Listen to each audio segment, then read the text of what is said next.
Perfeito, leu minha mente. Bom, pessoal, como é que vai funcionar então a estrutura da nossa reunião de hoje? A gente vai primeiro estar passando uma apresentação de slides para vocês com os principais procedimentos que a gente tem aqui dentro do debate competitivo. Acho que a maioria de vocês ou está começando, ou então às vezes está se acostumando um pouco mais com esses procedimentos. Então, nossa ideia é fazer com que vocês tenham uma ótima experiência aqui, justamente ao apresentar como é que funciona o modelo da WSDC para vocês, tirar as dúvidas de vocês, coisas nesse sentido. Então, como eu tinha dito para vocês, a gente vai começar por uma apresentação de slides, depois a gente vai abrir um tempinho para a gente tirar as dúvidas de vocês. Então pode ser absolutamente qualquer coisa, a única coisa que a gente não pode fazer é, por exemplo, dar leitura de emoções ou coisas nesse sentido.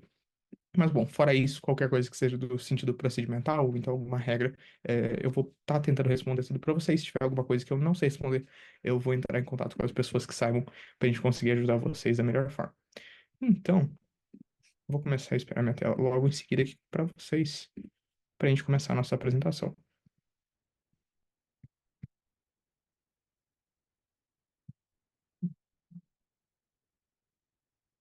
Perfeito, vamos lá. Agora vai dar certo. Alguém pode me confirmar, por favor, na câmera, se vocês estão conseguindo ver minha tela ou não? Pode só fazer um joinha ou mandar no chat, alguma coisa assim. Ah, tá. Perfeito. Obrigado, Sam, por já ter confirmado aí. Bom, gente, sejam muito bem-vindos, então, ao treinamento de debatedores aqui da Abdem, da Associação Brasileira de Debate de Ensino Médio. Vamos lá. Primeira coisa que eu acho que é importante a gente sanar um pouquinho para vocês, ainda que de uma forma intuitiva vocês provavelmente já saibam. O que exatamente é debate? Então, bom, o debate competitivo ele tem raízes lá na Grécia Antiga e foi influenciado pelos debates parlamentares britânicos do século XIX. Então, quando a gente sempre pensa em debate, acho que todo mundo associa a Sócrates, a Aristóteles, a todos os filósofos de uma forma geral. A gente tem justamente essa parte dos sofistas, o confronto que eles tinham lá na Grécia Antiga, e eu acho que isso aqui deu bastante origem de tudo que a gente entende por debate. Mas, especialmente o debate competitivo, num modelo um pouco mais estabelecido, começou a nascer lá na Grã-Bretanha, através dos debates parlamentares britânicos. E já o debate no modelo WSTC, ele é um modelo um pouquinho adaptado que veio surgindo ao longo do tempo, não lá na Grã-Bretanha, no século XIX especificamente, mas um pouco mais depois, já que o pessoal queria deixar um modelo um pouco mais adaptado, no caso de três pessoas, e no caso, ao invés de a gente ter quatro times, a gente simplesmente deixar dois times que estavam se confrontando. Então, dito isso, hoje, o debate competitivo é uma prática popular em escolas e universidades, promovendo habilidades de argumentação, raciocínio lógico e pensamento crítico. Ele também é uma forma eficaz de promover o diálogo e considerar diferentes perspectivas sobre temas diversos. Acho que vocês, de novo, já saibam de uma forma intuitiva sobre isso, mas de uma forma geral, o debate é justamente isso que vocês estão imaginando. Então, sobre a gente ter uma troca de ideias, um confronto e coisas nesse sentido, para a gente saber efetivamente quem sabe provar um ponto de uma forma melhor explicada, ou então quem é que consegue garantir um maior impacto para uma situação e coisas desse sentido. Dito isso, como então exatamente funciona o modelo WSDC de debate, que é o modelo que a gente vai estar utilizando para todas as rodadas aqui do TBD? Bom, primeira coisa que é importante a gente saber é que vão ter dois times se enfrentando. O primeiro deles é o time de afirmação, o segundo é o time de oposição. A afirmação também pode ser chamado de governo, por isso que a gente colocou ali entre parênteses. E aí, vocês podem ver que aqui dos lados a gente tem vários nomes dos discursos ali que a gente tinha colocado. E aí do lado a gente colocou também o númerozinho, que é justamente a ordem em que eles acontecem. Então, basicamente, você tem os dois times, cada um tem três integrantes. Então vai lá, a primeira pessoa do governo, depois a primeira pessoa da oposição. Segunda pessoa do governo, segunda pessoa da oposição, terceira pessoa do governo, terceira pessoa da oposição. E aí, depois que essas três pessoas já falaram, a gente vai ter uma pessoa de cada time falando de novo, fazendo um discurso um pouquinho reduzido que a gente chama de reply. Então, o que acontece? A gente, na verdade, só vai ter esse flip por causa que no reply a oposição fala primeiro. Então vai ser sempre nessa ordem. É alternado, alternado, alternado, até chegar na oposição. A oposição faz o reply primeiro de oposição, que é, no caso, um discurso reduzido com 4 minutos. E aí, no final, a gente tem o discurso da afirmação reply do governo, que aí também tem duração de 4 minutos. Mas uma dúvida que talvez vocês estejam se perguntando é justamente, nossa, mas como exatamente eu vou saber o que que eu devo falar em cada um desses discursos, como é que funciona os tipos de estratégia que a gente tem no debate, será que vale a pena eu simplesmente ler tudo que eu tenho no meu discurso aqui e coisas nesse sentido. E é justamente por isso que a gente quer utilizar essa apresentação para apresentar para vocês de uma forma um pouco mais reduzida como é que vocês conseguem se portar no ambiente de debate para vocês serem bem ouvidos, bem entendidos pelos juízes. Vamos lá, então. O que exatamente faz alguém ganhar um debate? Cada time deve persuadir a bancada dos juízes de que seu argumento é superior. Então, para a gente convencer eles, a gente deve apresentar argumentos lógicos de forma interessante e persuasiva no quesito comunicativo, além de estruturar e priorizar seus argumentos. Por causa que é o seguinte, para todos os debates, como vocês estão fazendo em equipe, Eu diria aqui que a gente vai considerar a forma como a gente está debatendo de uma forma muito estratégica. Por causa que é o seguinte, vamos pensar, por exemplo, no futebol. Cada vez que você vai pensar no futebol, você vai ter lá o meio-campo, que é o cara que geralmente vai estar armando a jogada, você vai ter o ponta, vai ter o atacante, vai ter o goleiro, e cada uma dessas pessoas vai ter uma função específica. Da mesma forma como, por exemplo, quando você pensa em qualquer outro esporte de equipe. A mesma coisa vale para o debate. Por quê? Ao longo do tempo, a gente foi percebendo que cada posição dentro do debate, e quando a gente fala de posição, é justamente cada um desses discursos que a gente tem aqui na ordem específica deles, tem basicamente uma função para o time como um todo. Por exemplo, faz sentido você começar um debate super complexo, já introduzindo suas argumentações, sem você dar nenhuma definição, sem você contextualizar aquele tópico primeiro? Assim, até dá para você fazer, mas não é algo muito estratégico. Então, justamente por isso que a gente vai ver daqui a pouquinho que a primeira pessoa que estiver falando, que é o primeiro discurso da afirmação, que a gente chama de primeiro-ministro, vai ter um papel muito mais de definições com relação ao debate. Ou seja, ele vai pegar aquela moção, vai pegar aquele tema e vai dissecar de uma forma geral muito mais para a gente. Então a gente vai conseguir entender, por exemplo, sobre o que que aquela moção se trata, qual é, de repente, o cenário em que aquela moção está se tratando. Imagina, por exemplo, a moção um de vocês, que é justamente da privatização da Petrobras. O cara vai chegar lá e provavelmente vai contar um pouquinho mais pra gente. Nossa, mas o que exatamente é a Petrobras? O que será que ela faz? Outras coisas nesse sentido. Vai contextualizar o Brasil e outras coisas. Não vou falar mais que isso, senão eu vou estar influenciando de alguma forma o papel de vocês. Mas, enfim, de uma forma bem resumida, é isso que o primeiro discurso da afirmação faria. Depois, a gente vai ver que lá pro meio, a gente vai ter uns discursos um pouco mais construtivos e argumentativos. E aí, de novo, é aí que você vai apresentar seus argumentos de uma forma um pouco mais direta. Então, você vai realmente falar, nossa, a gente apoia isso daqui, ou então vai contra isso daqui por causa disso, disso e daquilo. E aí você dá os argumentos que embasam tudo aquilo lá que você está falando. Então, de novo, a gente primeiro contextualiza alguma coisa para depois vir a pessoa ali do meio, que vai dar um pouco mais de consistência argumentativa para a gente. E aí, no final, você vai ter uma pessoa que vai basicamente fazer uma revisão de tudo que foi trazido no debate, mostrando por que que você ganhou. Isso vai ser feito de uma forma geral pelos whips, que são o terceiro discurso da afirmação, você pode ver aqui que é o número 5, e também o terceiro discurso da oposição. Então eu sempre direi isso para vocês. Aqui, deixa eu fazer umas anotações aqui, acho que vocês conseguem ver. Essas primeiras falas que a gente chama, que é o primeiro-ministro quando a gente está falando de governo, e o líder da oposição quando a gente fala de oposição, de uma forma geral estão fazendo falas que são de contextualização. Depois, quando você fala nos adjuntos, que é o que a gente fala aqui, que são os discursos, os segundos discursos do governo e da oposição, a gente fala de discursos construtivos no sentido de argumentação. Ou seja, eles vão estar introduzindo os argumentos para a gente. Depois, quando você fala dos terceiros discursos, as terceiras falas, seja de governo ou seja de oposição, você vai estar falando muito mais sobre comparativa. Ou seja, tal lado trouxe isso daqui. A gente está dizendo que, apesar do que eles estiverem trazendo ser verdade, o nosso importa mais por causa de X, Y e Z. E coisas nesse sentido. E aí, no final, você tem um discurso que a gente chama de reply. Obviamente, a oposição faz o reply primeiro, mas, bom, os replies, de uma forma geral, têm o mesmo objetivo pra gente, que é você mostrar, fazer o papel como se você estivesse sendo realmente o juiz daquele debate, ou seja, você vai pegar e vai analisar o debate de forma totalmente parcial, ou pelo menos um pouquinho mais parcial, puxando pro teu lado, mas não tanto quanto os outros discursos, para mostrar pro juiz por que que o teu time ganha. Então, acho que tem bastante pessoa, tem bastante gente, no caso, que chega direto no reply e fala, painel, vou mostrar para vocês por que é que o nosso time ganha esse debate. E começa a fazer uma análise. Mas, de novo, qual que é a diferença dos outros discursos para os replies, para esses discursos de 4 minutos? A diferença é que você vai ter uma visão um pouco mais parcial, às vezes tu pode ter uma visão um pouco mais emocional. Então, é realmente você apelar para uma técnica um pouco mais de comoção do juiz mesmo. Isso pode ser feito de forma racional, quando você faz uma análise como se tu fosse um juiz mesmo, ou então de forma emocional, você pode contar de repente uma história, contando um stakeholder, que é uma pessoa que possivelmente seria afetada naquele debate, e coisas nesse sentido. Agora sim, voltando então. Quem exatamente ganha o debate que nem a gente estava falando? A pessoa precisa introduzir argumentos, estruturar e também priorizar eles, além de ser persuasivo no sentido comunicativo. O que exatamente é alguma coisa introduzida de forma persuasiva?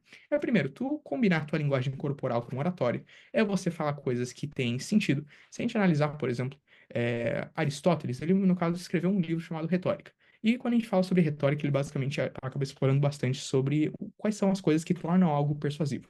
E quando a gente vê isso daí, você vai ver que a gente tem três conceitos principais: o conceito de logos, pathos e ethos. E o que são essas três coisas? Primeira coisa, logos é a parte racional que você tem de uma argumentação. Então, imagina que uma pessoa está falando, se aquilo que ela está falando tem consistência racional, de uma forma geral, a gente tem uma tendência a você valorizar isso daí. Eu já explico para vocês como é que isso se relaciona com o debate. Quando a gente fala de ethos, é muito mais sobre quem aquela pessoa é. Ou seja, o conjunto de valores, a ética, por isso que ethos, o nome deriva disso, que aquela pessoa carrega e a forma como ela apresenta esse tipo de coisa para você. Então é muito mais sobre estilo, sobre coisas nesse sentido. E por último, a gente tem o que a gente chama de patos. Patos é muito mais sobre a forma daquilo lá e também sobre o apelo emocional que aquilo lá traz para ti. Então, quando a gente fala sobre isso daí, de uma forma geral, para algo ser convincente, você vai mesclar esses três tipos de coisa. Agora, aqui no debate, uma coisa que é muito interessante para eu mostrar para vocês, claro que sim, a gente valoriza os três, a gente já vai chegar nos critérios de avaliação, mas de uma forma geral, o logos é o que prevalece. Afinal, não faz o mínimo sentido você chegar aqui no debate, você falar com toda a ênfase do mundo se o que tu estiver falando não faz sentido a partir de um ponto de vista racional. Então, sempre priorizem essa parte do logos, mas combinem isso com outras estratégias para tornar tudo que vocês estão falando mais convincente. Afinal, quando vocês estiverem debatendo com times ainda mais fortes, vai acabar que os dois lados vão estar falando coisas que fazem muito sentido do ponto de vista racional. E aí, o ponto de comparação passa a ser outras duas coisas, que é justamente você mostrar o impacto disso. E quando você fala de impacto, sobre o que você está apelando? Você está apelando para o emocional da pessoa, para os valores do juiz, para ele justamente entender, através do teu ponto de vista, por que que o que tu está falando vale mais a pena do que o que o outro time está apresentando. Então, lembre de combinar essas duas coisas, mas sempre priorizando logos. E daí, o formato do campeonato não encoraja nem a aproximação dos debatedores a pura argumentação ou pura retórica em suas formas mais isoladas, mas uma combinação efetiva de ambas as técnicas.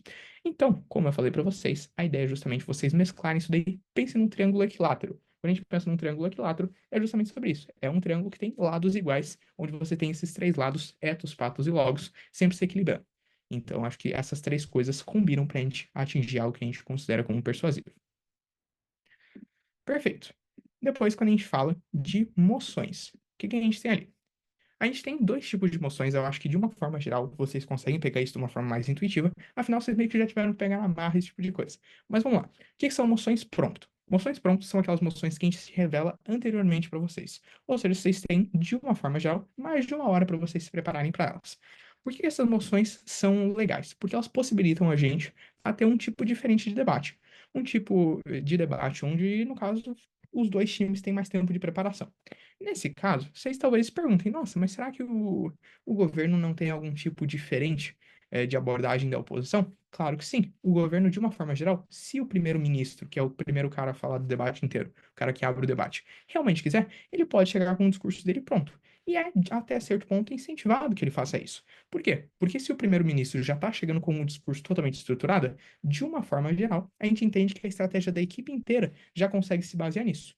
E já a oposição tem um papel totalmente diferente. Ele tem um papel de adaptabilidade muito maior quando a gente pensa nos debates pronto. Afinal, ele vai ter que chegar preparado para basicamente lidar com qualquer tipo de argumento que o governo vai trazer. E é justamente por isso que a gente tem que ficar bastante atento para pensar, nossa, se a gente está com uma oposição aqui, quais seriam os argumentos mais fortes que o outro lado poderia trazer para a gente já se preparar? E aí, por que que você deve pensar nos argumentos mais fortes? Porque se eles trouxerem efetivamente esses argumentos dentro do debate, você já vai saber como é que você vai responder. Então, ponto positivo para vocês. Se vocês não souberem qual é o argumento que eles estão trazendo ali, então imagina, por exemplo, que você já imaginou, ele listou os três argumentos mais fortes, eles não trouxeram nenhum desses. Isso significa que provavelmente eles estão trazendo um argumento mais fraco do que era esperado. Então, vocês têm a vantagem de qualquer forma. Então, eu acho que é muito disso daí. Tem várias estratégias diferentes que a gente pode ir sempre utilizando para dar uma melhor vantagem, seja para um time, seja para o outro. E daí, quando a gente fala de emoções em prompt, a gente fala sobre emoções reveladas uma hora antes do debate. Então, nesses casos, as equipes vão utilizar esse período de uma forma assim bem eficaz para estarem preparando seus argumentos. Então, dicas que eu daria para vocês. Se vocês estão como governo, especialmente, e vocês caem numa moção impromptu, facilitem para a primeira pessoa que vai falar de vocês. Por causa que é o seguinte, se você é primeiro-ministro e você só tem uma hora para preparar, isso significa que tu vai ter que, pô, primeiro analisar o caso com a tua equipe, ou seja, montar quais são as estratégias que vocês vão estar utilizando e montar teu discurso durante esse mesmo tempo. Então, assim, peça para os outros integrantes da equipe te ajudar com relação a isso. Ou seja, tire um tempinho separado para você preparar seus argumentos, ou então, se vocês fazem o teu discurso em conjunto, peça para o pessoal destinar um tempo. Então, gente, está faltando 15 minutos só aqui para a gente realmente começar o debate. Será que vocês podem me ajudar a preparar meu discurso? E coisas assim que vão realmente ajudar vocês a terem um pouquinho mais de noção. Porque o que que acontece? Seja nos debates prontos ou impromptu, vocês vão ver aqui dentro do torneio. A gente vai começar, por exemplo, com um anúncio ou alguma coisa nesse sentido dos confrontos, e aí a gente vai direto para o debate. Por exemplo, ali a gente tem a moção 1, por exemplo, que é pronta, ou seja, a gente já revelou para vocês. A gente, mais cedo ou mais tarde, vai revelar os confrontos, porém, logo em seguida, vocês vão entrar na sala e já vão começar com um debate direto. A gente não vai ter muita enrolação, nem tempo para vocês se prepararem a mais ou coisa do tipo, porque já é esperado que vocês cheguem com todo esse conhecimento pronto na cabeça de vocês, ou seja, o discurso bem organizado. Então, realmente, eu diria para vocês, se preparem anteriormente a isso, saibam que vocês de vez em quando podem estar de um lado ou podem estar do outro, mas sempre tentem pensar através dessa perspectiva de dualidade. Se a gente for governo, a gente aborda esse tema dessa forma. Se a gente for oposição, a gente vai ter uma abordagem levemente diferente, porque a gente acredita que tal argumento vão ser mais proveitosos. Dito isso, antes da gente passar para frente, alguém tem alguma dúvida de alguma coisa que eu falei até aqui? Eu vou esperar alguns Cara, só uma segundinhos. dúvida. Quando que Tá. vocês revelam qual que é o nosso lado, se a gente é oposição ao governo? Eu vou confirmar isso com o pessoal, porque não sou eu exatamente que estou organizando essa parte. Mas, dá Beleza. um segundinho. Vou só mandar uma mensagem pro pessoal rapidinho, e aí a gente já continua.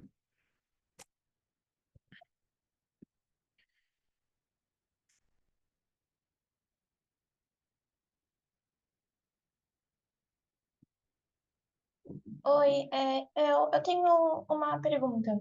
É, eu entendi basicamente tudo que você falou em relação às moções, os temas, mas, por exemplo, quando uma pessoa vai debater, o linguajar dela deve ser formal, né? Ou tem que usar palavras rebuscadas de uma maneira complicada, ou, Então, o que eu enfim. diria pra você? A gente tem uma nota que a gente chama de nota de estilo, mas não necessariamente essa nota, tipo, a gente não tem esse tipo de discriminação ou coisa do tipo da mesma forma como tu teria em outros tipos de eventos. Então, sim, você pode utilizar uma linguagem rebuscada, isso não vai ter nenhum problema. Inclusive, tem vários termos de debate que são comumente usados pelas pessoas. É, Enfim, a gente acaba utilizando bastante eles, não tem nenhum problema, é até meio difícil da gente entender quando a gente tá começando. Mas, de uma forma geral, você pode falar com uma linguagem super simples e ninguém vai, tipo, te punir ou alguma coisa desse tipo. Tá bom? Ah, só E- mais uma coisinha. Ah, desculpa, Uhum. eu te cortei. Rapidinho. Então, em relação à linguagem, novamente. Por exemplo, eu apresento bastante com slides na escola. Você acha que esse tipo de experiência ajuda? Porque eu gosto mais de falar de uma forma explicativa. Você acha que é válido? Tu tá dizendo, por exemplo, no teu discurso tu utilizar slides ou não? Não, tipo, eu tô falando de e quando eu estiver discursando, eu falar de uma forma explicativa é, o meu discurso. Não sei se deu pra entender, mas você acha que isso é válido? Tipo, ao invés de, tipo, enfim, ai meu Deus. Olha, o que eu diria assim, de uma forma explicativa, de novo, eu acho que fica uma incógnita pra gente saber exatamente o que é uma fala explicativa, mas se é o que eu tô pensando, que Então, é você ir, assim, acho que desburacando as coisinhas pouquinho a pouquinho, explicando os detalhes, e se sim, sim. Era isso? era isso, obrigada. Perfeito. Justamente, acho que é uma ótima pergunta isso daí, especialmente por causa que quando a gente pensa nas moções, esse é um dos principais desafios que a gente tem para os debatedores. Então a gente tem, em geral, pessoas que são muito boas em falar o óbvio, mas não necessariamente a gente falar o óbvio de uma forma muito clara, fica fácil para as outras pessoas entenderem, especialmente para os juízes. Afinal, vocês não estão só debatendo um contra o outro, né? Tem que o juiz entender alguma coisa para a gente acreditar alguma coisa para vocês. Isso significa que o juiz não vai se esforçar, ele só vai ficar parado lá ouvindo o que vocês estão falando e não ligar? Obviamente não. A gente tem juízes muito bem treinados para que eles estejam sempre anotando as coisas que vocês estão falando de uma forma um pouco mais resumida. Então, assim, obviamente, eu diria para vocês procurarem falar as coisas de uma forma mais explicada, tanto para facilitar para o outro time entender e possivelmente rebater, mas também para os próprios juízes entenderem exatamente o que vocês estão falando. E fora isso, para vocês mesmos conseguirem praticar a linguagem mais clara cada vez mais de vocês. Ah, Perfeito. desculpa, será cronometrado os 8 minutos de cada discurso? Tipo, terá um cronômetro na tela? Eu achei Sim, interessante opa, ter perdão. isso. Pode falar. Como é que funciona? Para cada rodada que a gente tiver, a gente vai pedir sempre para os juízes estarem compartilhando a tela com o cronômetro para vocês. O que acontece? É diferente, por exemplo, de simulações da ONU, onde se der, vamos supor, 1 minuto, a pessoa vai te cortar, ou então alguma coisa nesse sentido. Nos debates, vocês têm uma tolerância de até 8 minutos e 15 para vocês falarem. No caso dos replies, 4 minutos e 15. Alguns juízes vão chegar e simplesmente falar: olha, o tempo de vocês acabou, e aí realmente vai cortar vocês. Alguns outros juízes simplesmente deixam vocês continuarem. Porém, se passa de 15 segundos a mais da tolerância do tempo, ou seja, 8 minutos e 15 ou 4 minutos e 15, o juiz simplesmente vai levantar a mão para mostrar para vocês. Não estou anotando mais absolutamente nada, não estou ouvindo o que vocês estão falando. Então é basicamente um sinal para que vocês simplesmente parem de falar, porque não vai mais adiantar nada para o debate especificamente. Tá bom? Perfeito. Eu acredito que sim. Caso alguém tenha mais alguma pergunta, eu vou pedir para vocês irem mandando no chat, só para a gente ir dando prosseguimento aqui à apresentação. Afinal, a gente vai ter um tempinho de perguntas lá no final, mas aí a gente não esquece de responder absolutamente nada de vocês de nenhuma forma. Dito isso, vamos lá. Só respondendo a pergunta do Pedro rapidinho, foi respondido que para R1 especificamente, a gente vai liberar um dia antes os confrontos para vocês. Se tiver mais alguma coisa daí, por Beleza. exemplo, com relação às próximas rodadas, a gente vai avisando mais para frente também. Certo. Tipos de emoções. Primeira coisa que eu quero esclarecer para vocês: esses não são os únicos tipos de emoções, mas são alguns para vocês entenderem um pouquinho a diferença com que a gente vai abordar cada tipo de emoção que a gente tem. Então, primeiro de tudo, o que são emoções? Emoções são os temas que a gente vai estar debatendo nos debates. Eu acho que, de novo, fica bem autoexplicativo quando vocês já receberam a moção da R1, que é justamente de essa casa apoia a privatização da Petrobras. E, bom, quando a gente tem aqui moções de valor, o que são moções de valor? Elas basicamente baseiam-se na defesa de princípios que norteiam a lógica argumentativa da equipe. Ou seja, o que isso significa? Vamos pegar ali um exemplo para a gente conseguir entender isso aí melhor. Esta casa acredita que a Primavera Árabe casou mais mal do que bem. Quando a gente fala de mal, certamente isso daqui é um valor. Ou seja, a forma como a gente vai definir esse tipo de coisa vai mudar dependendo da perspectiva que tu vai adotar. Se você, por exemplo, está colocando como stakeholder, ou seja, a pessoa que é afetada e que você está tentando defender, é um país árabe. Será que você vai abordar isso da mesma forma do que se você estiver pegando um cidadão árabe que é totalmente contra o Estado dele? Certamente não. Afinal, isso de novo vai mudar a forma como tu enxergaria esses conceitos de bem e mal. Então, moções de valor, em geral, vão pedir para vocês definirem de uma forma muito clara o que significa o valor que está sendo colocado ali em discussão. Outro exemplo de valor, quando a gente fala de legitimidade. Legitimidade, de novo, é uma coisa que você precisa definir para as pessoas, porque não é um valor extremamente claro. Então, o que será que é legítimo? Será que é algo que o Estado determina que é legítimo? Será que é o que a moral de um indivíduo que determina que a gente pode considerar como legítimo? E coisas nesse sentido. Então, sempre utilizem desses conceitos para facilitar o adjudicador de entender qual é a posição que o time de vocês está tomando, porque isso vai facilitar para que os argumentos de vocês façam sentido. Para uma moção de política, a gente tem ali moções de classificação. Política debatem soluções para as problemáticas apresentadas.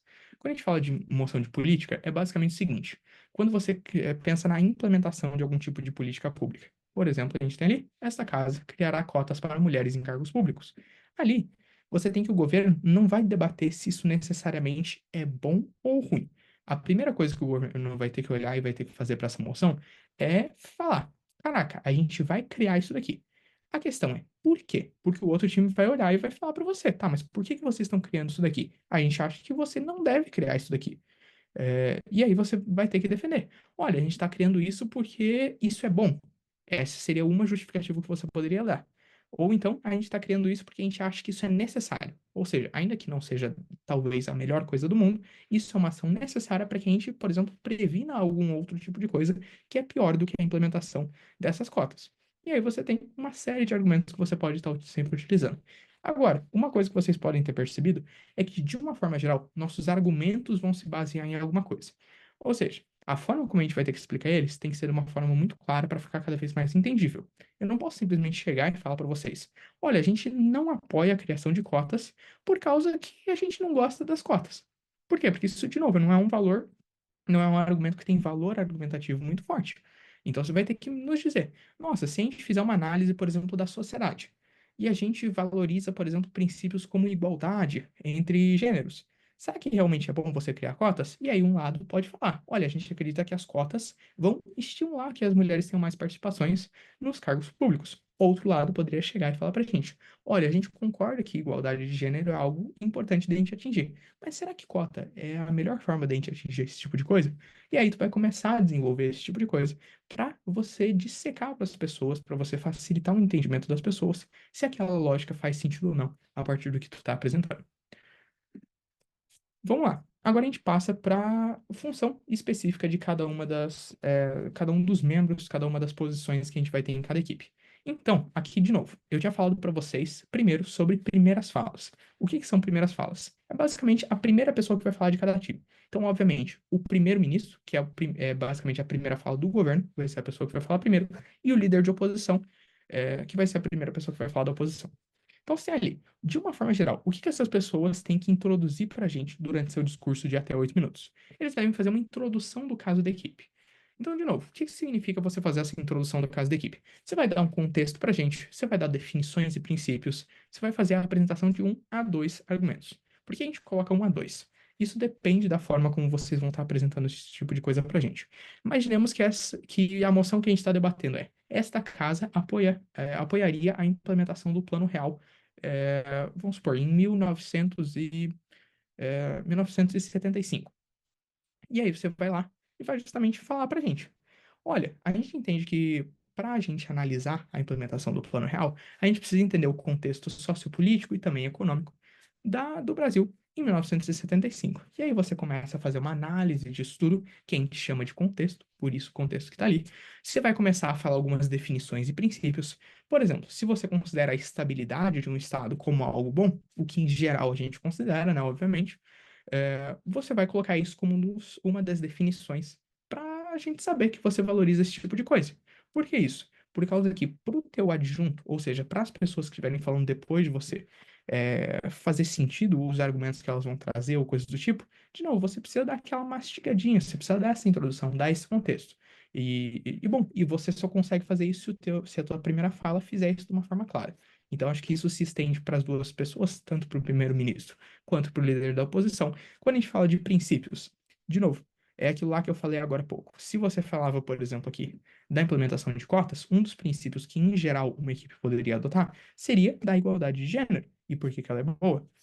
Obviamente, é muito difícil você defender hoje em dia, especialmente como é uma visão muito aceita, é que igualdade de gênero é algo ruim. Mas ainda assim, é algo que você tem que mostrar para os juízes porque aquilo lá importa. Então, eu diria para vocês, tentem sair dessa zona de conforto do natural para a gente. Que nem a gente tem alguns, como é que eu posso dizer? Alguns estigmas sociais que a gente vai desenvolvendo por causa que são visões comuns para a gente. Vou dar um exemplo para a gente.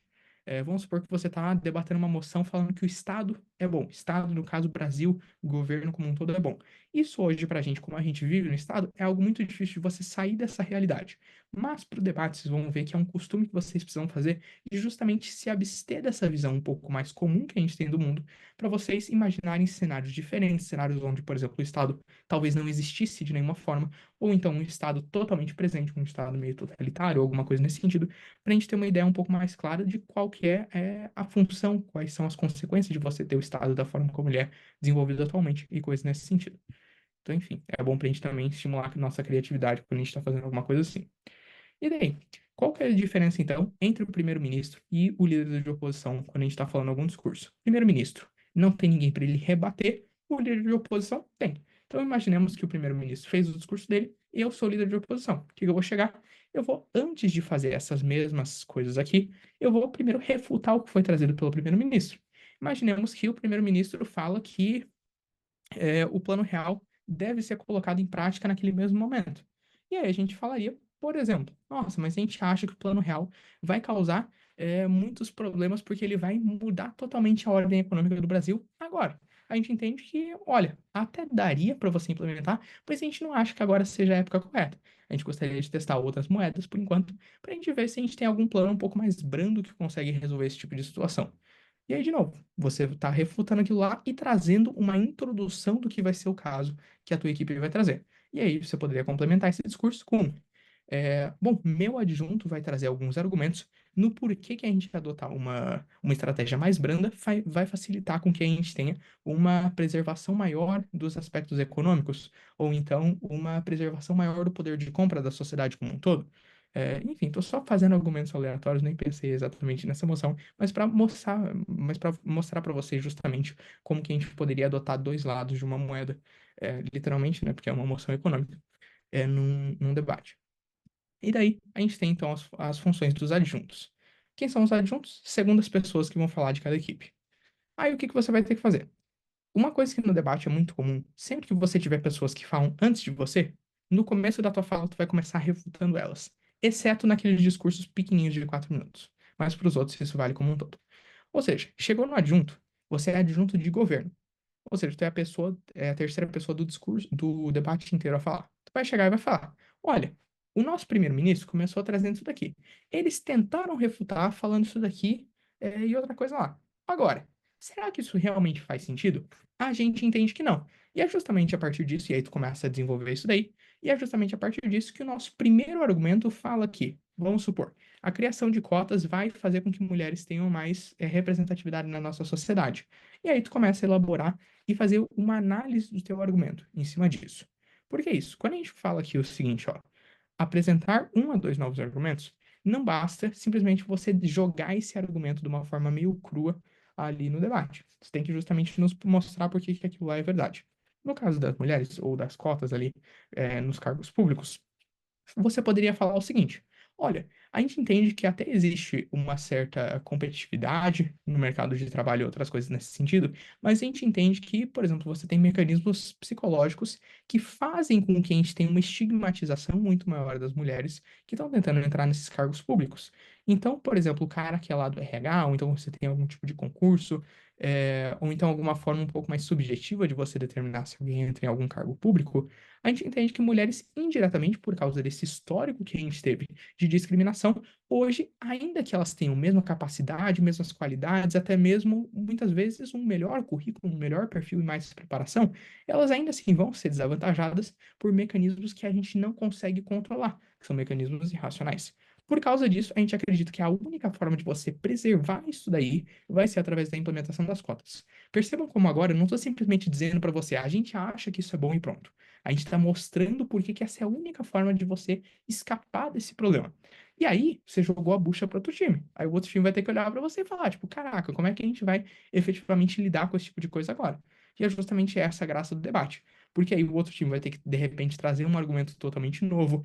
E aí vai sobrar para quem lidar com esse problemão aí? Vai sobrar para os whips. O que acontece? Então a gente sabe até agora que primeiro-ministro e líder de oposição, ou seja, primeiras falas, fazem introdução. Adjuntos, de uma forma geral, fazem introdução argumentativa. Ou seja, eles mostram quais são a essência da estratégia daquele time, quais são, no caso, os argumentos que vocês estão trazendo. No whip, que é, no caso, terceiras falas, vocês vão fazer comparativa. Ou seja, lado um trouxe coisas muito boas que são verdades racionalmente e provou por que aquilo lá é verdade racionalmente. Lado 2 também fez a mesma coisa. Vai chegar no whip de governo, ele vai falar: olha, a gente até concorda que num cenário ideal o que eles estão trazendo vai fazer sentido. Agora, será que isso é tão relevante quanto o que a gente está trazendo aqui? E aí tu começa a dizer por que aquilo lá, de repente, não é tão relevante. Ou por que se é relevante, é menos relevante do que o que você está trazendo. E aí você tem várias formas de você fazer isso. De uma forma geral, uma estrutura que a gente costuma passar para as pessoas é a estrutura através de clashes. Clashes são basicamente confronto, vem da palavra do inglês, a gente adota muitos termos do debate direto do inglês, como vocês podem ver. Mas bom, imaginemos que você está no papel de um whip. Uma coisa que você pode fazer, de novo, não é a única forma de fazer whip, estou passando para vocês uma das estratégias que funciona e que é simples de a gente aprender, que é basicamente você identificar 3 pontos de confronto naquele debate. Então, ao longo do debate, vai se desenrolando, você percebe, tá? Então a gente está debatendo aqui, por exemplo, sobre representatividade das mulheres. Eu acho que isso é um ponto que a gente falou. Eles tentaram rebater a forma como você faz esse tipo de representatividade e a gente não chegou num consenso. Vou resolver esse negócio aqui pra gente. Tá aí um clash.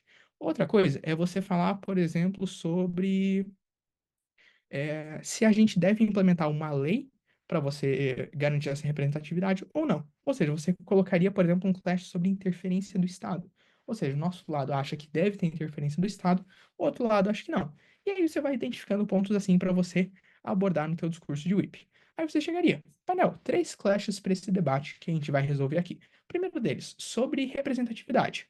A gente entende que a forma como a gente traz representatividade é muito mais eficaz, dá muito mais garantia para as mulheres. Afinal, a gente já provou para você porque a gente tem um mecanismo irracional que diz para a gente de que a única forma de você evitar esse tipo de discriminação é através da implementação de cotas. Porque aí, ainda que uma pessoa tenha esse receio pequeno de contratar uma mulher, mesmo que ela tenha as mesmas qualificações ou então até melhores qualificações aplicações para uma certa vaga de emprego, a gente não vai ter esse mecanismo irracional de ele simplesmente ficar com esse receio. Afinal, a cota vai garantir que ela tenha esse tipo de vaga.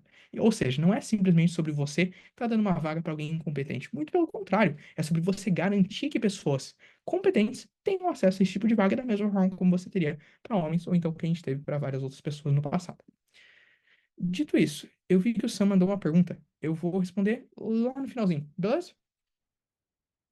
Mas aí, se eu esquecer, por favor, me lembre. Vamos lá, perfeito. E aí, de novo, do IP de governo e de oposição, eu diria assim que não muda de uma forma geral muito a forma como vocês vão abordar esse tipo de coisa, mas a única diferença é que, obviamente, tu vai defender o lado da tua equipe, e no caso do IP de oposição, ele também vai refutar aquilo lá que o IP de governo trouxe pra gente. Agora, um detalhe muito importante antes da gente passar para frente. WIPs não fazem introdução argumentativa. O que isso significa? De uma forma geral, tu não vai trazer ideias novas para o debate. Imagina que você está falando sobre. Vamos pegar aqui. A gente falou sobre a Primavera Árabe. Vamos pegar esse exemplo de moção que eu acho que é legal para a gente introduzir ali. Imagina que o teu primeiro-ministro falou, por exemplo, sobre a segurança dos países. Outro falou sobre liberdade dos indivíduos. Aí imagina que você é o whip. Aí você vê, putz, meu time tá perdendo esse debate aqui. Como é que eu vou resolver esse tipo de situação? E já sei, vou falar sobre saúde. Por que que, por exemplo, você tem um estado onde você tem menos guerras, ou então menos revoltas, enfim, que o estado não reprime tanto sua população, vai ter um estado com menos fatalidades, já afinal você vai ter menos conflito entre o estado e as pessoas físicas ali que estão processando. Então, eu vou falar sobre saúde. Falar, gente, a gente tem que defender isso daí por causa que a gente tem que dar uma melhor qualidade de vida da população. E se a Primavera Árabe, por exemplo, continuar sendo analisada através dessa perspectiva que a gente está fazendo, a gente vai estar meio que sendo conivente com todas essas fatalidades que ocorreram. E, acima de tudo, com essa falta de repressão que gera uma violência psicológica para as pessoas ali afetadas. Vai fazer sentido eu fazer isso no WIP? Obviamente não. Por quê? Porque eu estou trazendo uma ideia totalmente nova para esse tipo de coisa. Mas, Ramon, como exatamente eu vou saber o que é uma ideia nova e o que que não é? Aí é que tá, você tem uma linha meio tênue para você saber o que que é isso. De uma forma geral, os juízes são muito bem treinados para identificar essa linha tênue. Agora, o que que eu diria para vocês? Evitar casos absurdos e também, se vocês estão na dúvida se é alguma coisa, evitar. Você até pode jogar um pouquinho ali em cima da corda bamba, afinal eu falei para vocês que é algo que é realmente um pouquinho, não digo difícil, mas é um pouco tênue de você determinar, mas de uma forma geral, sempre se atentar a tudo aquilo lá que já foi trazido. Então isso vai facilitar bastante a vida de vocês. E daí, então a gente chega aos replies, que vão ser basicamente os discursos de resumo que a gente vai ter ali do debate. Quando a gente fala de resumo, isso significa que você simplesmente vai resumir tudo que teve ali? Não. Você vai falar os pontos principais, e aí, de novo, através de uma análise, mais ou menos como de um juiz, você vai dizer se aquilo lá tá ganhando debate ou não. Vou imaginar, por exemplo, o VAR no futebol. O que acontece? Vai lá o juiz, deu a falta, aí o VAR apita e fala para eles: não, vamos rever esse lance aqui. O que que o VAR vai fazer? Vai olhar lá na câmerazinha, vai falar: olha, analisando isso de forma imparcial, eu acho que realmente foi falta e o juiz não marcou. Por causa disso, a gente acha realmente que foi falta. A gente vai falar para o juiz que é falta. A função de vocês vai ser mais ou menos como do VAR. Só que vocês vão ser um VAR, não um VAR justo. Vocês vão puxar um pouquinho a sardinha pro lado de vocês. Então vocês vão falar: olha, a gente entende que isso daqui é verdade, é verdade, é verdade. Mas ainda assim, os argumentos que eles apresentaram pra gente não são tão relevantes assim. E é justamente por isso que a gente ganha esse debate. Ou então, olha, painel, a gente trouxe esse argumento, eles não conseguiram engajar de forma concreta com o que a gente trouxe, e a gente depois pediu novamente através de um POI para eles engajarem, e eles até agora não conseguiram dar um motivo concreto pelo qual a gente deve acreditar nas ideias que eles estão apresentando. Por causa disso, a gente entende que realmente o que eles estão trazendo vai ser muito descreditado. E como todo o caso deles se baseava nessa premissa aqui ser verdade, e eles não conseguiram provar por que que é, a gente entende que eles perdem o debate. E aí vocês podem continuar coisas assim.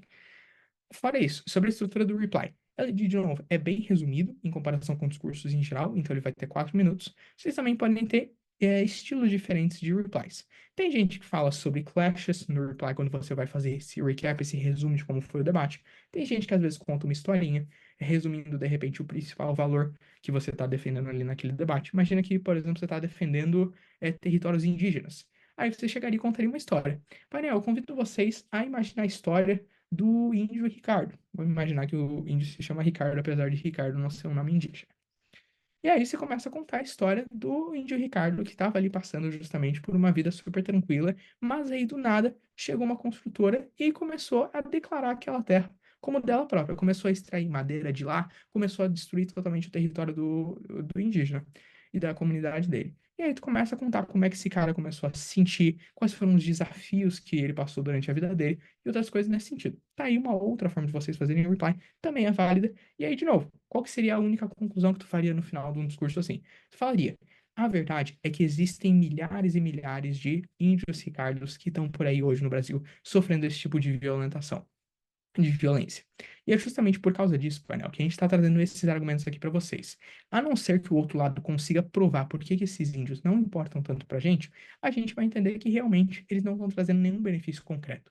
A gente entende que as comunidades indígenas e a preservação da nossa cultura é muito mais válido do que simplesmente você deixar com que as pessoas invadam ou tenham a liberdade de colocar as propriedades delas e de determinar onde são as propriedades delas. E é justamente por causa disso que a gente vence esse debate e coisas assim. Então, de novo, acho que vocês viram que o debate pode se estender por um grande range de tópicos, vocês podem falar sobre várias coisas de diversas formas, e eu acho que a liberdade de vocês de abordar alguma coisa da forma como vocês quiserem é gigante, mas é justamente essa a graça do debate. Depois, outro tópico muito interessante, para a gente falar sobre pontos de informação. O que são pontos de informação? Elas são basicamente uma forma de você engajar com a outra equipe durante um discurso. Então, imaginemos que eu estou no meu discurso de 8 minutos, e aí o Sam quer engajar com alguma coisa que eu estou falando. Ele vai ou levantar a mão, ou vai simplesmente abrir o microfone, ou ele vai mandar uma mensagem no chat. Qual das três formas ele vai utilizar depende do que a pessoa que estiver falando escolher. Por exemplo, antes de eu começar meu discurso, eu vou falar para vocês. Boa tarde, gente. Eu me chamo Ramon. Eu começo meu discurso logo em seguida. Para outra equipe, para facilitar, eu gostaria que vocês, por favor, fizessem seus pós ao levantar a mão de vocês. E aí o Sam vai saber que na hora que ele quiser fazer alguma forma de engajamento, ele simplesmente vai levantar a mão para ele poder falar. E aí ele vai deixar a mão levantada lá, pode ser a mão do Zoom, pode ser a mão de verdade, coisa nesse sentido. E aí no meio do meu discurso eu vou separar um tempinho para eu responder esse engajamento. E aí eu vou terminar um ponto central e eu vou falar, Sam, qual é o teu apoio? Ele vai levantar lá, no caso, vai abrir o microfone dele e vai falar, olha, você acha mesmo que tudo isso que você está falando faz sentido com o caso que era para vocês estarem trazendo? E aí, de novo, um POI, de uma forma geral, o que é um POI bem estruturado? Ele é um POI que vai ser uma pergunta simples ou então um engajamento simples para mostrar para a pessoa qual que é o posicionamento de vocês de uma forma bem resumidinha. Quais são costumes que as pessoas têm de fazer de pós e que estragam totalmente o debate ou então o engajamento com a outra equipe.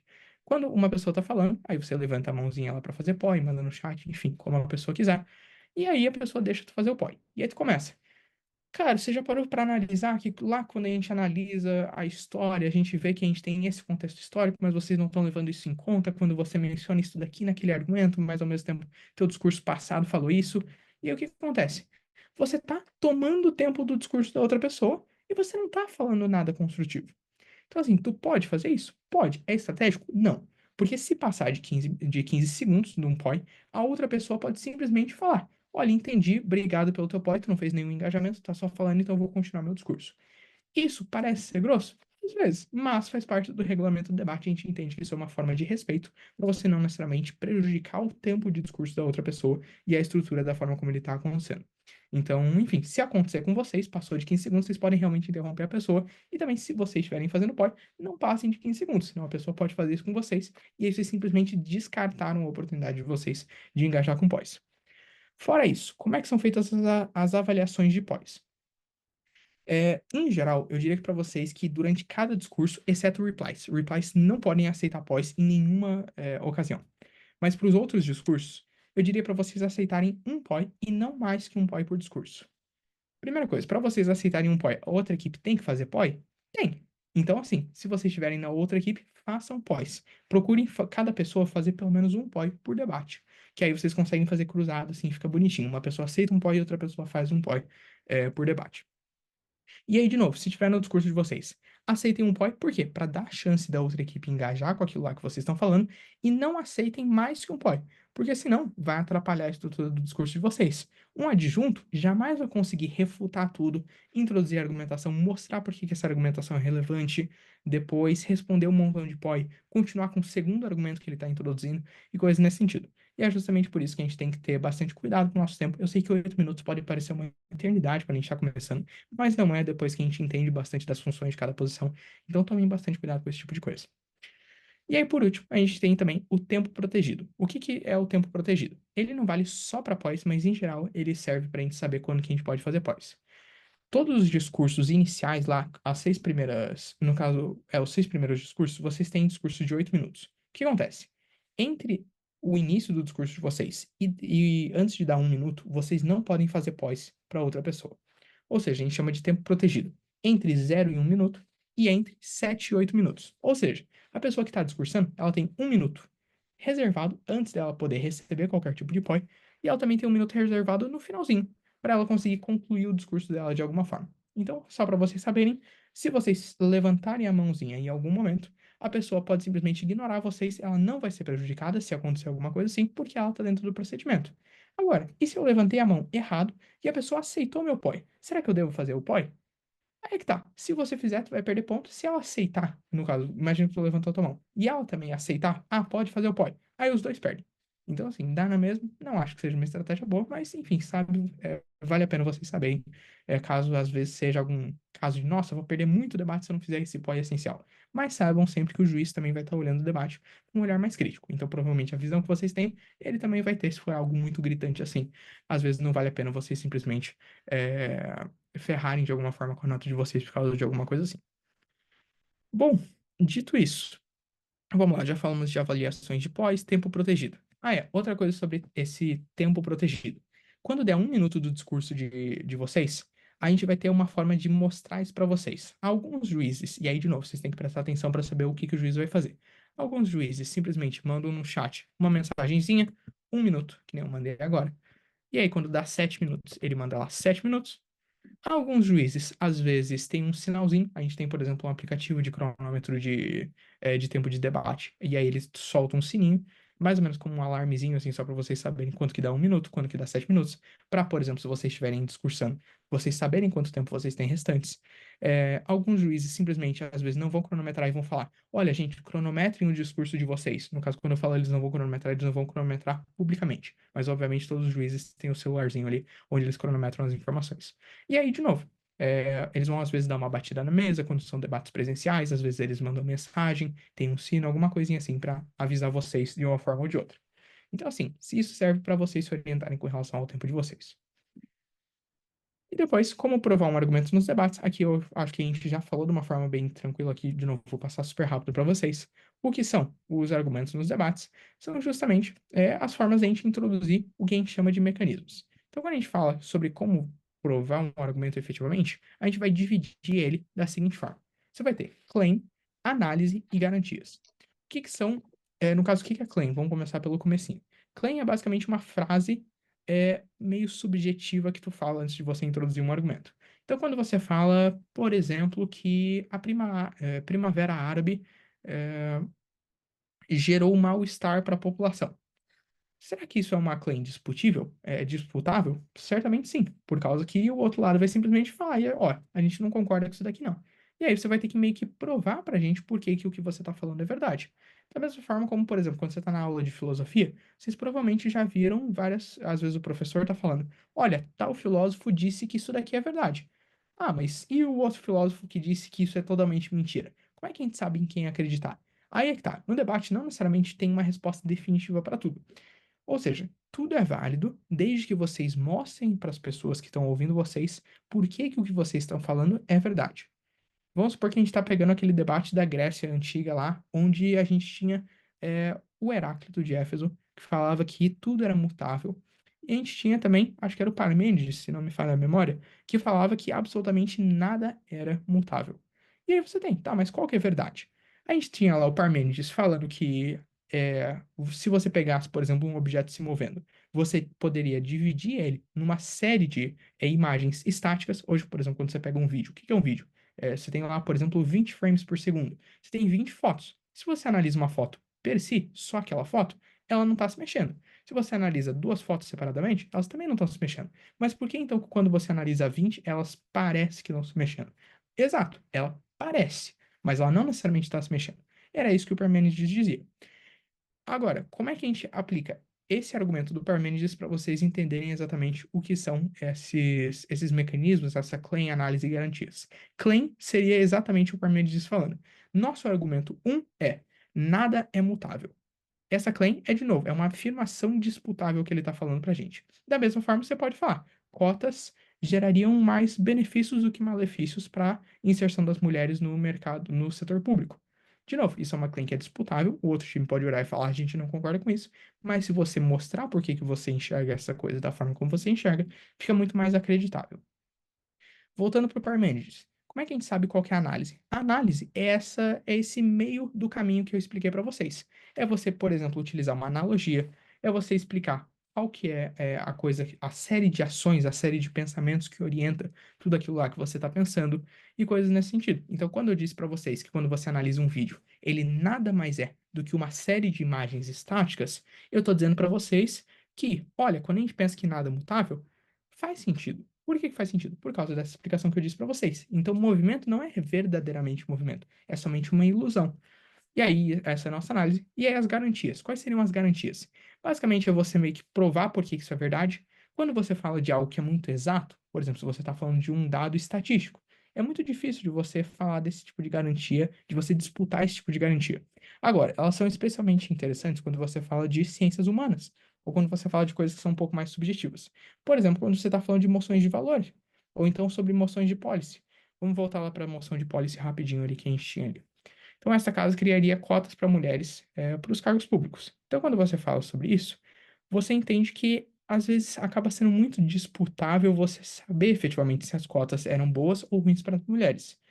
Você poderia falar o seguinte: olha, uma das garantias que a gente sabe que as cotas beneficiariam as mulheres e a inserção delas no mercado público é justamente você pegar, por exemplo, as cotas para universidades, que são um exemplo de sucesso de inserção de pessoas nesse tipo de mundo. E aí, de novo, tu tem que explicar por que que aquilo lá é um sucesso de uma forma resumida assim.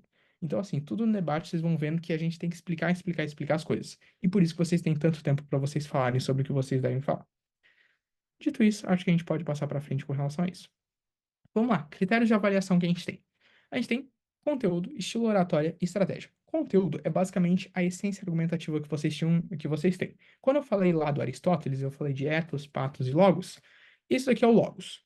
Ou seja, é o quanto realmente vocês têm força argumentativa no que vocês estão falando. Faz sentido você falar que, vamos supor, que você não criaria cotas porque as cotas dariam trabalho? Bom, porque o que a gente está falando nesse debate não é se dá trabalho ou não. É provavelmente debatendo se essa casa deveria criar ou não. Então, de uma forma geral, não parece ser um argumento muito forte. Se o outro time mostrar, olha, imagina que tu fala isso, né? E o outro time fala, cara, não seja maluco. Obviamente, isso daí não é um argumento forte. Vocês deveriam estar falando isso daqui, isso daqui, isso daqui, e mostra por que que eles estão ganhando debate. Vocês vão ter uma nota muito baixa de conteúdo, porque vocês não introduziram um argumento bom. Se você fala de estilo e oratória, aqui a gente vai falar justamente sobre a forma como vocês conseguem apresentar as ideias, os argumentos de vocês. Ou seja, imagina que a pessoa tem um argumento muito bom, mas ela explica isso de uma forma totalmente podre. Isso claramente vai abaixar um pouquinho a nota de estilo e oratória de vocês. E aí, novamente, a gente tem estratégia, que é basicamente a capacidade argumentativa de vocês. Quando a gente fala de estratégia, é basicamente o seguinte: imagina que você tem uma pessoa que introduziu um argumento quando não era para introduzir. A gente vai pegar e vai baixar a nota de estratégia. Imagina que uma equipe já introduziu três argumentos, que é inclusive um número bom de argumentos para vocês. Sempre vou recomendar vocês introduzirem cerca de 1 a 2. Quer dizer, perdão, 1 a 2 não, 2 a 3, falei errado. Porque eu acho que dentro das estruturas do debate que a gente tem, acaba sendo um número estratégico. Tem pessoas que eu já vi ganhando debates introduzindo um argumento? Sim. Tem pessoas que, hipoteticamente, introduzem 4 argumentos num debate só? Sim, mas devido às restrições de tempo que a gente tem, 3 é um número bom para vocês conseguirem desenvolver isso de uma forma que não fique muito extensiva, mas também não fique muito rasa. E bom, quando a gente fala de estratégia, é justamente sobre esse tipo de coisa. Imagina que uma equipe foi lá e decidiu introduzir. Cara, quer saber? Eu vou introduzir 6 argumentos. Vai fazer sentido? Não. Então tu abaixa a nota de estratégia deles. E aí vocês sabem desse tipo de coisa para facilitar na hora que vocês estiverem vendo isso daqui. E aí, adicionais, regras de etiqueta. Para os debates, é necessário vocês estarem de terno que nem eu tô agora? Não, mas é recomendado, pô, não venham de regata. Não venham, por exemplo, meninas, às vezes, pô, às vezes tem um vestido com um pouco mais de decote, coisas nesse sentido. Eu diria assim, só confiar no senso de vocês. Caso vocês tenham alguma dúvida, sempre mandem uma mensagem para nossa equipe. A gente tem equipes, pô, homens, mulheres, pessoas de várias idades diferentes, que também vão conseguir auxiliar vocês com relação à etiqueta, vestimenta e outras coisas nesse sentido. Então, tá na dúvida sobre alguma coisa? Pergunta pra gente. A gente tem o grupo de WhatsApp, tem várias outras formas que vocês conseguem chegar até a gente para falar sobre coisas assim. Outra coisa, valores e diretrizes da Abdem.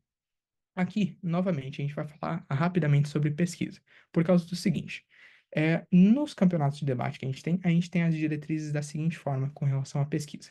Se vocês têm uma moção prompto, ou seja, vocês têm uma moção que vocês vão se preparar anteriormente a ela, ou seja, moções reveladas antes, vocês podem pesquisar à vontade com relação a isso. Agora, entrou aqui na hora do debate, a pessoa falou algum dado diferente. E aí você fala, cara, quero ver se esse dado é verdade. Começou o debate, você não mexe mais na internet. Você pode usar teu computador? Claro, porque a gente está fazendo um debate online. Pode usar celular? Pode. Não para pesquisar. Ou seja, começou o debate, simplesmente não pode mais pesquisar. Você vai simplesmente utilizar a tua argumentação que você tem ali já preparada. Por quê? Porque em debates presenciais, que no caso é o mesmo modelo, o debate online vem do presencial, né? A gente não utiliza esse tipo de pesquisa.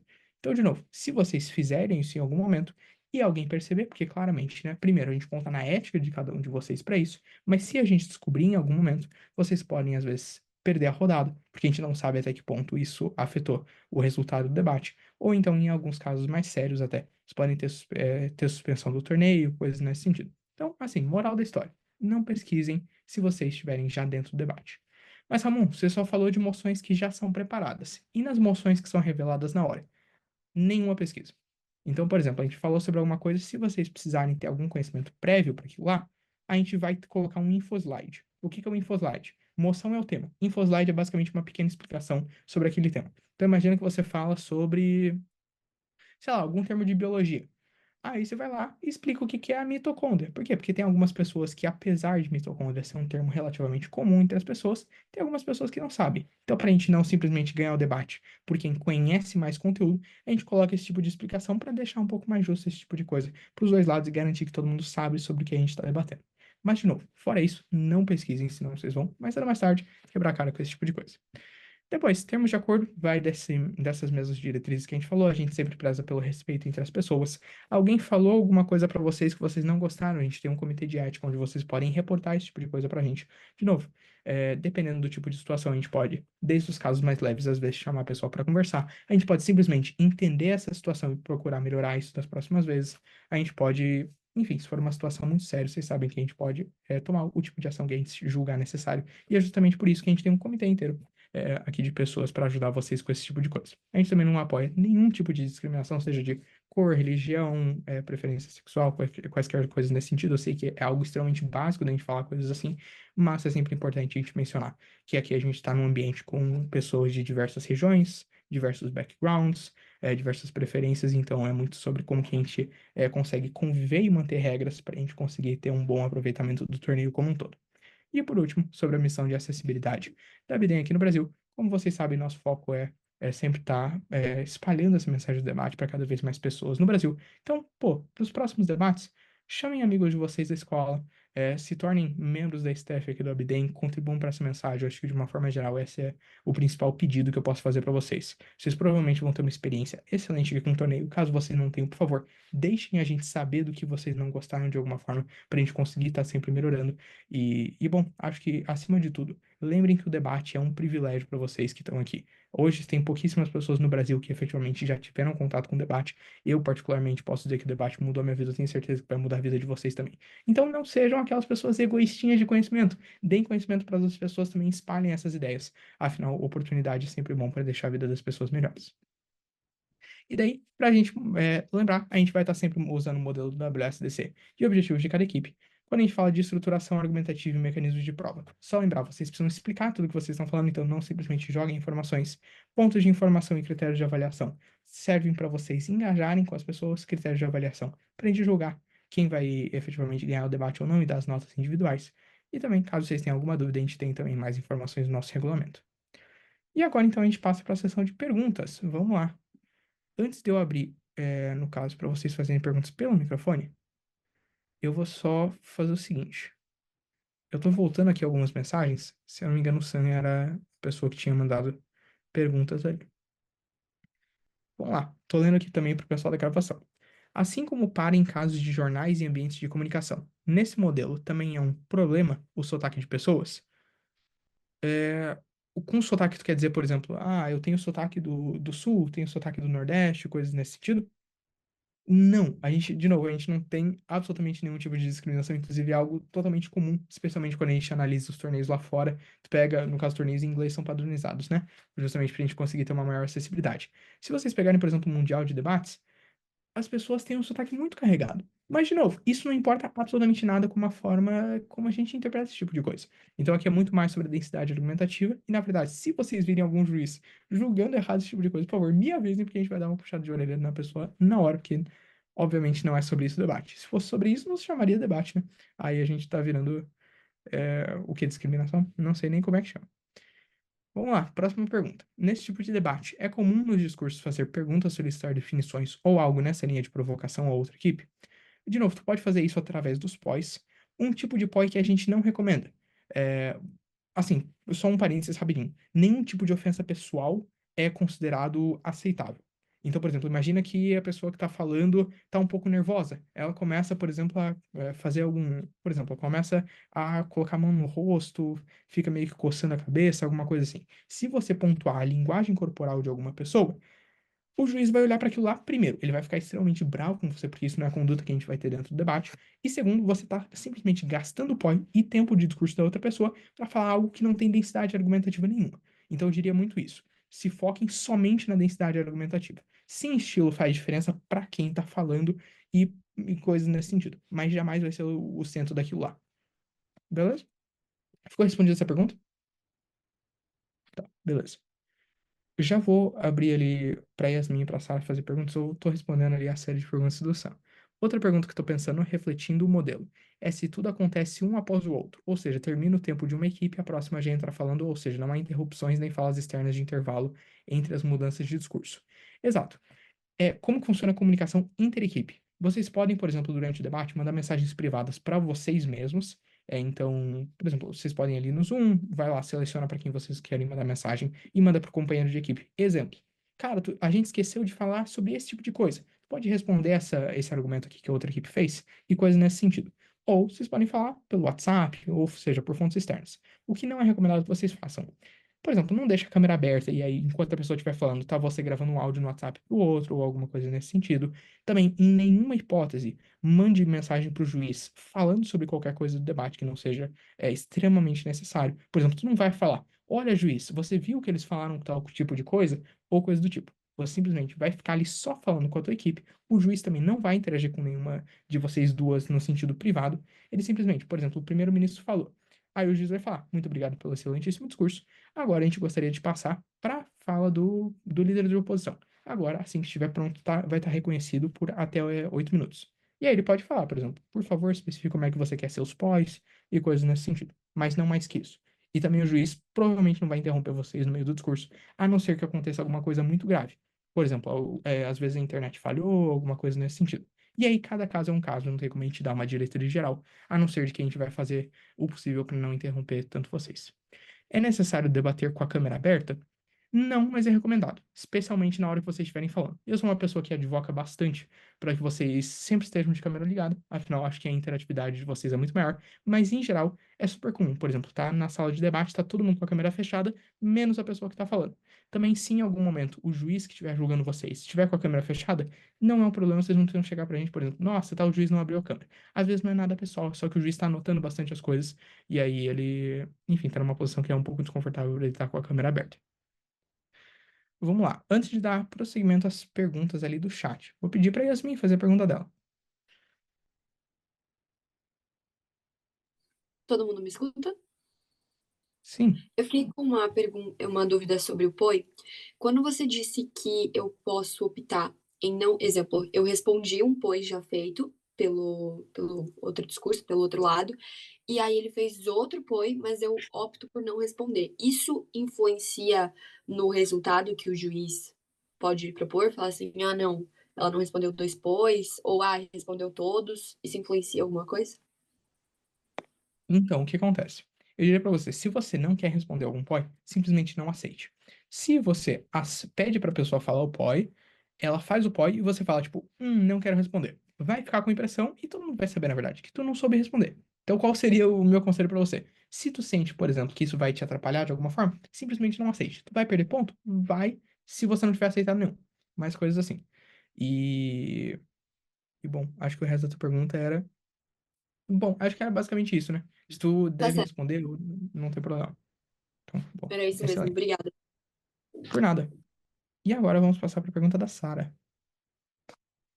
Oi, me escuta? Sim, Eu não sei se, tipo, assim, é uma pergunta muito válida ou até útil de ser perguntada, porém, eu queria saber o seguinte: qual estratégia utilizar quando a emoção é impromptu? Por exemplo, caio a emoção econômica, eu sou horrível em emoções econômicas, eu não tenho uma boa base para argumentar. Como é que eu faço para ganhar esse debate tendo pouco conhecimento prévio? bom, o que que eu diria para vocês? O debate é muito cruel nesse sentido, é porque ele realmente requer que a gente tenha um conteúdo de base muito grande. Agora, em geral, a gente tenta fazer emoções que são adequadas ao nível de educação de vocês. Por exemplo, a gente não vai pegar um conceito de faculdade e ficar jogando aqui para vocês sem um infoslide ou sem alguma coisa nesse sentido. Fora isso, imagina que tem uma situação que nem tu falou, moção de economia, eu sou horrível em economia. Em geral, a gente recomenda que vocês peguem um time que se complemente bem um com o outro. Para caso vocês peguem uma moção que você, de repente, não tem tanta facilidade, ter o colega de equipe conseguir te ajudar e vice-versa. Esse seria o melhor conselho que eu poderia te dar. Tá bom? Tá bom, obrigada. Por nada. Olá. Oi, eu posso fazer uma pergunta? Claro, vamos lá, rapidinho. Aí eu vou dar prosseguimento lá no chat, mas sim. Ai, desculpa. Então, Não, tudo em bem. relação aos pontos de informação, como ela citou, é, por exemplo, eu tô aqui fazendo o meu discurso, eu tenho que parar necessariamente para ir lá no chat, dar uma olhada, ou a pessoa vai levantar a mão, né, como você falou? Então, isso depende muito do que você prefere. Tem debatedores que às vezes vão estar em outro aplicativo. Enquanto eles estão fazendo o discurso. Primeiro de tudo, é recomendado que você esteja numa situação assim? Não. Mas, se você quiser mesmo, você pode falar o seguinte: olha, eu não vou estar conseguindo ver o chat enquanto eu estou discursando, portanto, caso alguém tenha pontos de informação, por favor, peça apoio pelo microfone. Então, vai ser meio. Vai interromper um pouquinho o teu discurso? Vai, mas aí tu vê o que que é melhor para você. Ou simplesmente você pode falar: durante meu discurso, eu vou separar um tempinho para aceitar pós. Então, caso você tenha, por favor, levante sua mão, que mais cedo ou mais tarde eu vou voltar aqui, ver se alguém tem pós. Se alguém tiver, eu vou pedir. Beleza? Sim, obrigada. Não por nada. Vamos lá então para a pergunta do Leonardo. Perdão, mas caso alguém questione fonte de nossos dados, não devemos mandar um link comprovando essa fonte? Então, o que acontece? No debate é meio complicado esse tipo de coisa, por causa que é o seguinte, é diferente, por exemplo, de redação do Enem. A gente não necessariamente vai avaliar simplesmente as fontes que vocês têm, mas a gente vai priorizar muito mais a análise argumentativa que vocês trazem a partir disso. Ou seja, não é porque o Datafolha falou alguma coisa que é verdade. E aí eu diria para vocês, e se eu quiser trazer algum dado do Datafolha? Tu vai trazer aquele dado, mas não a gente baseia nosso caso nesse dado. Você vai falar, a gente tem esse pensamento aqui, e para provar que o que a gente está falando que é certo, você faz toda aquela análise sem depender de dado nenhum. E aí você falaria, fora isso, hoje a gente tem diversas pesquisas, por exemplo, relacionadas com o Datafolha, que apontam que os resultados que a gente está trazendo realmente, por exemplo, satisfazem a população brasileira. E aí tu vai fazer alguma coisa assim. Mas, Ramon, e se alguém realmente simplesmente chegar e falar, isso não é verdade por causa que a gente tem ali aquele dado? A gente vai entender que o juiz, enquanto um cidadão médio, vai saber discernir esse tipo de coisa, mas eu diria o seguinte, sem mandar link, sem interromper a pessoa, sem mandar mensagem pro juiz, simplesmente aguarde o teu discurso e aí você fala, cara, juiz, painel, o que eles estão falando não faz o mínimo sentido. Quando a gente faz uma análise racional desse tipo de coisa, a gente entende que isso e isso não é verdade. Mas ainda assim, e se realmente for? eu diria pra vocês, a forma de vocês de se defenderem não é tentando desmistificar esse tipo de coisa. Até porque vários tópicos que vocês vão debater aqui no debate, que vocês vão estar discutindo, né, aqui dentro do debate competitivo, são tópicos que são disputáveis. Então não tem exatamente um 100% certo versus 100% errado. E é justamente por isso que vocês não conseguem fazer simplesmente, sabe, tipo, figura de autoridade. Porque o Aristóteles falou que esse negócio é verdade. Portanto, todo mundo vai abaixar a cabeça e falar que aquilo lá é verdade porque o Aristóteles falou. Não, a gente vai questionar esse tipo de coisa. Então é muito sobre essa arte da retórica de convencimento. A Duda respondeu aquilo lá, eu acho que é muito sobre isso. Eu não li a mensagem como um todo, mas de uma forma bem resumida, eu acho que é isso. Antes de passar para a pergunta da Gabi, vamos lá pro Pedro. Tá tudo certo. Cara, então, como que a gente se refere a nós mesmos? A gente pode usar pronome pessoal ou tem que se referir à defesa, à oposição? Como que é? Então, é muito mais tranquilo do que em simulação da ONU, coisa do tipo. Não precisa se referir em terceira pessoa. Você pode falar, painel, eu não consigo entender como que a outra equipe tá provando esse caso pra mim. E aí tu começa a dissecar isso daí. Ou então, e aí, de novo, tu pode se referir com o nome das pessoas. O Pedro falou isso aqui em tal discurso, o que a gente concorda, mas de repente é menos relevante que tal coisa. Pode. Pode falar a posição da pessoa? Pode. Então é muito mais tranquilo nesse tipo de coisa. Entendi, obrigado. Por nada. Depois, pergunta da Gabi. É permitido usar o Google Docs para auxiliar na linha de raciocínio? Sim, vocês podem fazer as anotações de vocês onde vocês quiserem, desde que vocês não pesquisem nada. E de novo, Ramon, como é que vocês vão ter acesso 100% ao que a gente está pesquisando ou não? Exato, não tem como saber. E é justamente por isso que a gente tem um código de ética aqui que fala. A gente está confiando na ética de vocês para esse tipo de coisa. Caso em algum momento a gente perceba que tem algum tipo de suspeita, a gente vai investigar isso daí. Se acontecer alguma coisa e a gente concluir que efetivamente teve algum tipo de violação dessa regra, justamente por isso que a gente existe punição, porque vocês estão violando um código de ética que a gente está contando com vocês aqui. E depois, última pergunta que a gente tem ali do Sam. As equipes são formadas de até 5, mas 3 vão para o debate oficial. Em caso de ter 5, qual o papel dos outros 2 debatedores? Primeiro que vocês podem revezar. É mais ou menos como a seleção quando vai para a Copa. Então vocês têm os 11 que estão lá efetivamente em campo, mas você tem os outros reservas. Você não pode trocar durante um debate, mas você pode falar o seguinte: na rodada 1, quem vai debater vai ser o X, Y, Z. E aí na rodada 2, vai ficar só o X e vai o A e o B ali junto. E aí vocês vão se revezando ali como vocês acharem que fica melhor. E aí, fora isso, nas moções prompt, ou seja, moções reveladas antes, os 5 podem fazer prep time junto, eles só não podem ajudar depois que o debate começa. E aí, quando eu falo não pode ajudar, realmente não pode ajudar. Simplesmente deixem quietos os debatedores de vocês, só para os 3 que estão efetivamente debatendo. E aí, nos casos das moções impromptu, ou seja, moções que vocês revelam, no caso que vocês descobrem na hora, aí os 5 podem fazer prep time, mas de novo, começou o debate, saiu fora. Então, realmente, ali começou, vai ser aqueles 3 ali, e aí vocês podem revezar da forma como vocês quiserem. Por isso que antes dos debates começarem, todos os juízes, ou então é esperado que os juízes perguntem para vocês. Por favor, equipes de governo e de oposição, falem pra gente quais vão ser as posições e quem de vocês vai estar argumentando em cada uma dessas posições. Justamente pra gente saber quem é que vai estar debatendo. Gente, mais alguém tem alguma pergunta que gostaria de fazer? Se sim, essa é a hora. Sim, só mais uma pergunta. Apesar de ter 3 pessoas debatendo ali na hora, por acaso, sendo os participantes se sentir tão confortável, confiável de fazer a fala naquele certo momento, é possível ele passar a vez dele para outro participante do grupo? Então, se esse participante for um dos 2 que não está debatendo, não. Se um desses outros 2 participantes que estão debatendo junto, por exemplo, tem os 3, né? Aí o do meio não se sentiu confortável. Ele fala, tipo, cara, quer saber? Só troca a posição aí. Depende. Se o juiz chegar antes do debate e perguntar quem é que vai falar em cada posição, aí não, porque isso tu já falou pro juiz ali. Você pode até trocar? Pode, não vai ser algo que vai ser muito problema, sabe? Mas eu diria assim, vai muito do juiz e do quão confortável e de forma ética tu faz isso. Mas assim, é o que eu falaria pra você. Se acontecer algum problema de internet ou não me sentir confortável mesmo, por exemplo, tô passando muito mal, alguma coisa assim, provavelmente não vai ter problema. Agora, eu também não recomendaria você jogar essa bucha pro teu amigo ali em cima da hora, se não for algum motivo muito sério, sabe? Senão a pessoa também, ela não tem absolutamente nada preparado ali porque ela fez o dela. E aí acho que acaba prejudicando a equipe. Então é muito sobre trabalho em equipe mesmo, sabe? Perfeito. E eu devia falar isso no começo do discurso ou não deve ser citado? Falar o que exatamente? Em caso de, por exemplo, essa mudança acontecer, eu deveria justificar ou eu só começo e tá tudo certo? Então, se o juiz não falar absolutamente nada, por exemplo, o juiz não anotou quem é que vai fazer cada fala. Aí eu falaria pra você, não, tudo bem, trocou ali com o teu amigo, ele começa a falar e tá tudo certo. Se você falou pro juiz, o que acontece? Por que que por que os juízes perguntam isso? Porque depois eles têm que preencher basicamente uma folha de pontuação. E aí a gente tem lá a ordem dos debatedores e a pontuação respectiva de cada um deles. E é justamente por isso, se vocês trocarem, avise a gente. Senão, na hora que a gente for preencher, vai preencher invertido e vai ferrar com todas as notas de vocês, sabe? Então, avisem a gente.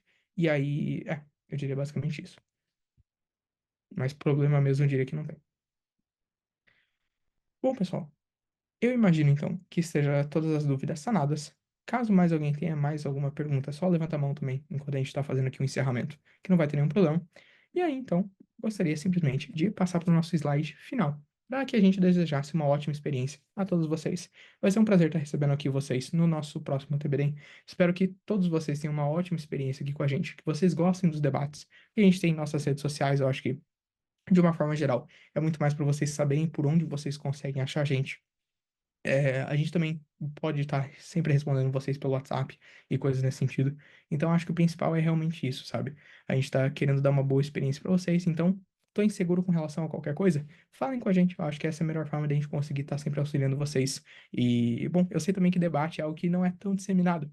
Então, a gente provavelmente tem bastante dúvidas sobre protocolo e coisas nesse sentido. Então, contem com a gente com relação a isso. Tudo que a gente souber ajudar vocês, a gente vai ajudar. Se a gente não souber, a gente vai entrar em contato com a pessoa que é responsável por aquele setor para também conseguir ajudar vocês com relação a isso. Pedro, Com tem licença. alguma pergunta? Ah, desculpa. Posso só fazer uma última Claro, pergunta? vamos lá. Eu posso utilizar conectivos, né, no meu discurso? Conectivos modelo Enem, por exemplo? Pode? Não, não tem nenhum problema. Pode ficar super tranquilo. E depois, então, vamos lá pro Pedro. Cara, Diga lá. rapidinho, então, só para eu ter certeza. Eu vi um vídeo de um debate que era com aquele professor de oratória, acho que era um cara famoso nesse ramo, e daí eu vi que o debate era bem rápido, assim, o pessoal falava realmente com uma velocidade bem grande. E isso é adequado ou você acha que não precisa? Cara, eu diria pra você que vai muito da estratégia de cada pessoa. Em geral, equipes que estão cada vez mais acostumadas com debate, a gente começa a ver que debate você tem pouquíssimo tempo para você falar o que precisa ser falado. Então, assim, a gente começa a sacrificar bastante dessa parte de oratória para você acabar focando bastante nessa densidade argumentativa. Isso adianta se você estiver trazendo um discurso vazio? Não adianta absolutamente nada. Tanto que eu, por exemplo, sou uma pessoa que fala devagar nos debates. Eu acho que isso pode até ser um erro meu. Mas, de novo, eu acho que eu sou uma pessoa particularmente que prioriza bastante eu falar pausado, mas colocar meu ponto para fora. Tem outras pessoas que simplesmente chegam e tá com aquele montão de informação que eles falam, cara, quer saber? Se eu sou, por exemplo, uma das primeiras pessoas a falar, eu vou tirar o fardo das costas lá de quem vem lá depois. Então, vou falar tudo que eu consigo. Dane-se se eu perder um pontinho aqui ou outro ali de oratória, mas eu vou fazer com que o debate já fique super encaminhado. Porque aí meu whip vai ter coisa pra falar, meu adjunto vai ter coisa pra ele aprimorar em cima do que eu falo e coisas nesse sentido. Beleza? Entendi, obrigado, cara. Por nada. Gente, alguém tem alguma pergunta final? Senão eu vou parar de gravar aqui e já fazendo o nosso encerramento. Perfeito. Gente, que estiver assistindo, tchau pra vocês. Aí eu vejo vocês no TBD.